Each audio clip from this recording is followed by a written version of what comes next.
Namaskar.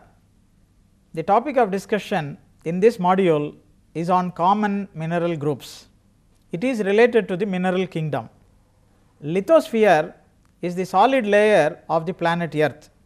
It is the rocky segment holding all natural resources including energy resources, water resources, mineral resources and biotic resources. Everything is existing for human survival on this earth. Earth's economic resources include thousands of minerals belonging to the mineral kingdom. Every segment of the human society uses these mineral resources in one form or the other every day, directly or indirectly. There are many minerals which have industrial importance. They are very widely used in several kinds of industries. The Earth's crust is dominated by 8 abundant chemical elements. They are these following: oxygen 47%, silicon 27%, aluminum 8%, iron 5%, calcium 3.6%, sodium 2.8%, potassium 2.6%, magnesium 2% and all other elements makes up to 1%. Silicon and oxygen are the two abundant elements of the Earth's crust.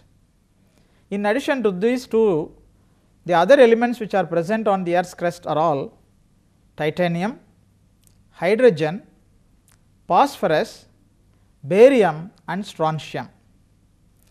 It is to be noted that the metals like copper, lead, zinc, nickel and tin play an important role in our modern technology, but unfortunately these are present only in very small proportions on the Earth's crust. The most abundant minerals in the Earth's crust are mainly the silicates. The non-silicates constitute only less than 10% of the Earth's crust. The most common non-silicates present on the Earth's crust are the carbonates, the oxides and the sulfides. There are also naturally occurring phosphates and salts. Minerals are made up of mainly by these ions and elements. Minerals are naturally occurring inorganic substances. They have unique crystal structures and definite chemical compositions. Every mineral can be identified by several of its physical properties and varieties of chemical analysis. There are nearly 3000 minerals available on the earth. Out of these 3000, about 20 are common minerals, making up to 90% of those present in the Earth's crust. Minerals may be composed of a single element like gold or a combination of elements. Minerals composed of more than one element are bound together by electrical bonding. All minerals formed by more than one element are therefore bound together by positive and negative ions. A crystal structure is an orderly geometric spatial arrangement of atoms in the internal structure of a mineral. The chemistry and crystal structure define together a mineral's characteristics. Most of the minerals are chemical compounds. They are combinations of chemical elements. Some minerals are elements by themselves. Minerals are formed from various processes and source materials. Their growth are controlled by the properties like temperature, pressure or other conditions of the environment.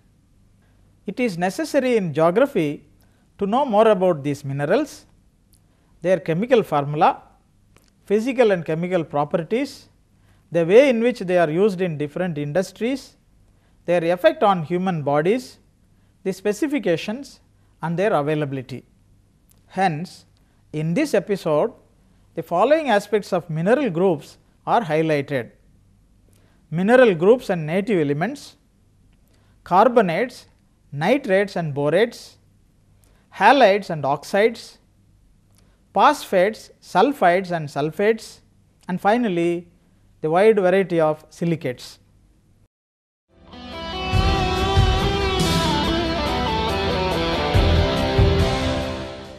Let us see the first part of mineral groups and native elements. Minerals are classified based on chemical composition and crystal structures. Minerals can be organized mainly according to their chemistry into the following 10 major classes: native elements, carbonates, halides, oxides, phosphates, silicates, sulfates, sulfides, mineraloids and organics. Native elements, as the name implies, are minerals containing individual or combined elements. Elements class contains minerals that are composed of more than one element also.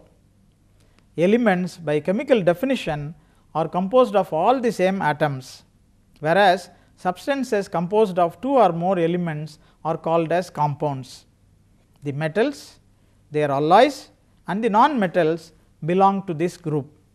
Metal alloys are minerals that are composed of combinations of different metals in one mineral.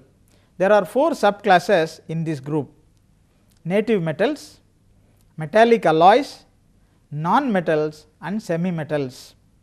Under the subclass on native metals, the most common elements present in the earth's crust are aluminum, cadmium, chromium, copper, gold, indium, iridium, iron, lead, mercury, nickel, palladium, platinum, rhodium, silver, tellurium, tin, titanium and zinc.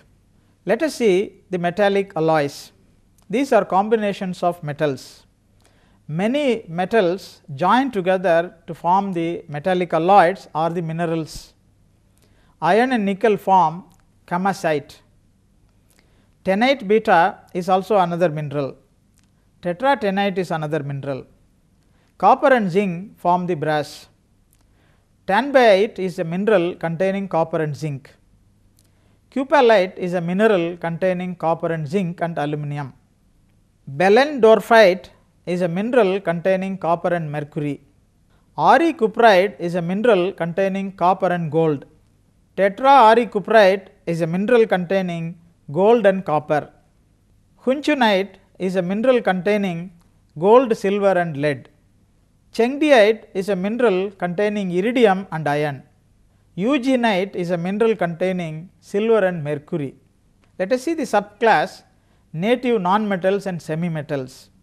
These are including the following: antimony, arsenic, bismuth, diamond, graphite, selenium, silicon, sulfur and tellurium. Minerals with metallic and non-metallic elements are to be understood. Mostly iron and nickel in combination with non-metals like P, C, Si and N crystallize to form these minerals mainly.